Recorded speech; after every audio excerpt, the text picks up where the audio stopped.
दिनैनि नैबे तामुलपुर जिल्ला बिसाजों खुंजानाय नैथि महरगिरि आफादनि लोगो हमलायनाय आरो बेवहाय बे हाबाफारिखौ सालायगिरि बिथां आरो दिनैनि बे मेहेरगोनां हाबाफारिखौ बेखेवनानै होलांनाय तामुलपुर जिल्ला दुलाराय बर' फरायसा आफादनि आफादगिरि सार बिथां दिनैनि नैबेहाय एसे आवगायाव बिबुंथि लाखिलांनाय जोंनि बिसानि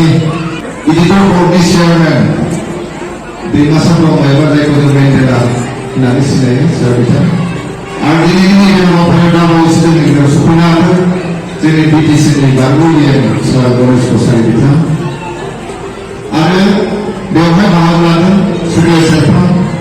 दुलाराय बर' फरायसा आफादनि आफादगिरि गाहाय नेहाथारि बिथांमोन आरो बेवहाय एसे आवगायाव बाहागो लादोंमोन जोंनि सावथुन मुलुगनिनो फिल्म मेकार मदाराम बसुमतारी सार बिथां सिबि बिथां बिसानि जेसा सिखायारि बिथां